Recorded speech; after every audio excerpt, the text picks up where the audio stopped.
The Universes Beyond Doctor Who Commander decks are the first Commander precons we've gotten that come with a side booster product. Alongside the 4 main decks, you can also pick up collector boosters of Doctor Who, featuring extended and alternate arts, the new Tardis frame, and more. But with 15 slots, each with its own pool of cards that can be found, it's hard to tell exactly what you're getting from a booster. So let's break that down slot by slot. We're going to start pretty basic. The first slot of a collector booster is a foil double-sided token. Unlike most sets, however, 2 out of 3 times this will be traditional foil, and 33% of the time it will be a surge foil double-sided token. Surge foiling is the type of foiling we've seen with all the major Universes Beyond products so far, and this is kind of what it looks like. I will be keeping track of the number of surge foils you are guaranteed to get, the number that you could potentially get, and the same thing for rares as well, so you kind of get a general understanding of what's in a pack. This raises our potential surge foils up to 1. Following that, you'll get a foil basic land, and while these aren't full art, 2/3 of the time it'll be traditional foil, and the rest of the time it will be an, you guessed it, surge foil.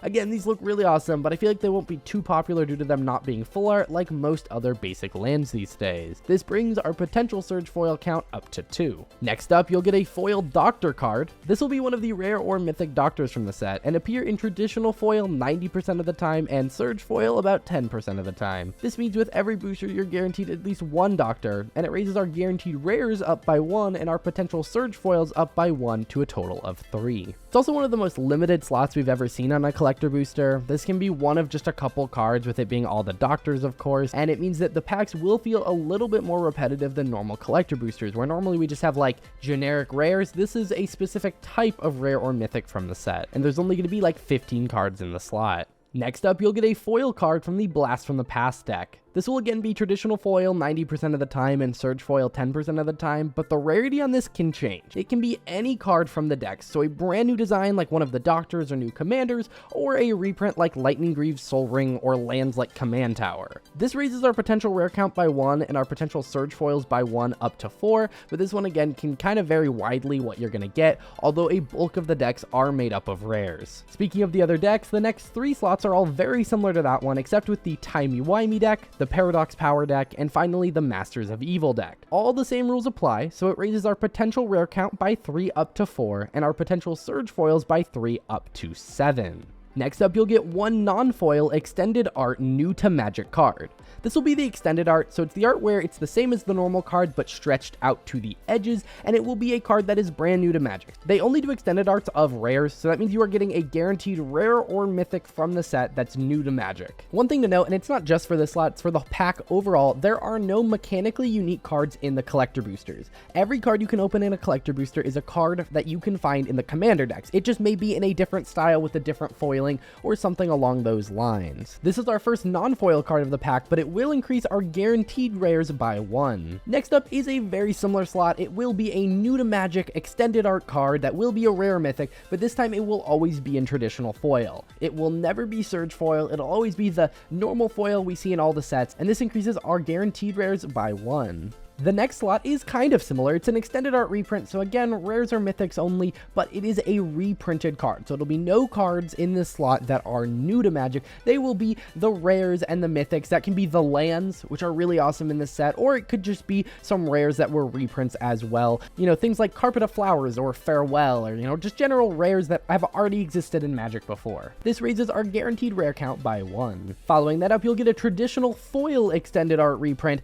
very similar to the last slot. Same cards in the pool, but this time it will be in your traditional foil styling. Again, not surge foil, and the previous slot will always be non-foil, so these slots are pretty consistent in their foiling. That'll bring our guaranteed rare count up by 1. Next up, you'll get a surge foil extended art new to Magic card. At this point, you get what an extended art card is. It stretches to the side, it's only rares and mythics, but this one will always be surge foil, which is very different than the previous times we've had surge foils. Typically they are rare, not every pack is going to have one. This time, every pack has a surge foil in this slot, and it's always going to be a new rare mythic in extended art. This raises our guaranteed rare count by 1 and our guaranteed surge foils by 1. The next slot is an extended art reprint Magic card, also in surge foil. So this will be a second surge foil that you are guaranteed to get in every single pack. This time it will be a reprint. So again, those lands, the Commander cards like Farewell, and just other awesome reprints that are rares and mythics. This raises our guaranteed rare count by 1 and our guaranteed surge foil count by 1 as well. The slot after that is a weird one. It's a Surge Foil wild card.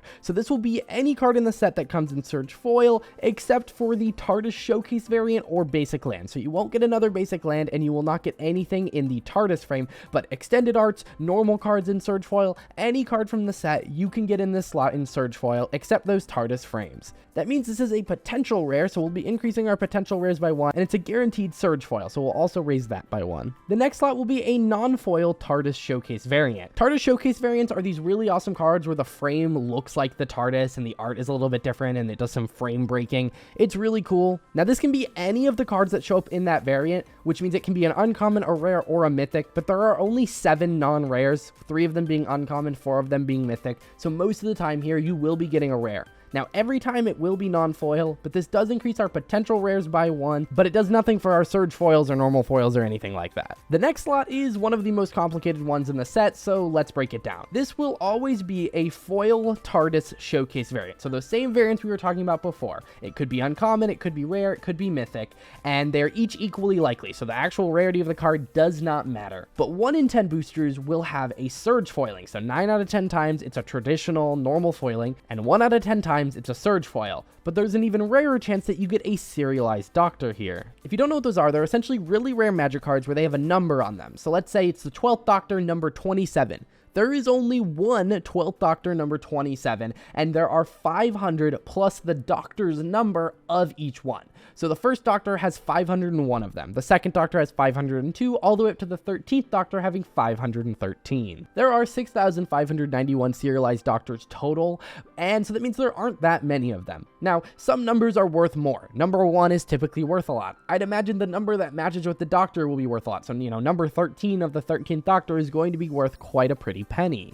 Now, according to Wizards of the Coast, there are serialized Doctors found in less than 1% of Doctor Who collector boosters. So right now, if you're buying them in bulk from something like TCG Player, market price is around $22 per collector booster, which is right about where March of the Machine was with its serialized cards and Brothers War with it, so it's priced a lot more like a standard set, which is really interesting to see. Now, even if it was found in 1% of collector boosters, which it's less than 1% of collector boosters, you'd have to spend about $220 in order to get a serialized card. Now, that's just a serialized card. You don't get to pick the card. You don't get to pick the number, and that's optimistically looking at the odds. I mean, again, they did say less than 1% here. We have no idea what that could mean. That could be 0.01%, although I'm guessing they're going to be quite a bit more common than the serialized cards were in something like Lord of the Rings. That's mostly because I imagine the print run is a lot smaller on something like this. Lord of the Rings was huge for Magic, and I don't think Doctor Who will have quite the same punch, although it still will probably be quite popular. Although, when you add the fact that there's a bunch more serialized cards than there were in Lord of the Rings, it means I don't expect the prices to be nearly as high. Either way, that is a potential rare and a potential surge foil. And that is a collector booster. 8 potential surge foils, 3 guaranteed surge foils, 7 potential rares, and 7 guaranteed rares. These are the most rare-filled collector boosters we've literally ever seen, and they look really awesome and seem like a blast to open. If you're looking for a particular card, oftentimes you're better off just buying it, but this is a great way to solve the issue of, having the precons introduce a ton of new cards, and then also allowing the market to have a decent amount of them for other decks as well. And when you're opening them, you get a ton of rare dual lands, some of which aren't the best. There are the temples in here, but sometimes you'll get the Modern Horizons lands or, just some of the really awesome and powerful lands that are in the precons, and you can get those in some cool frames, and it's just a ton of fun to open. Alrighty guys, that is it for today. Are there any cards you are especially excited for in the Doctor Who decks? Let me know in the comments down below. I will see you guys in the next one. Bye.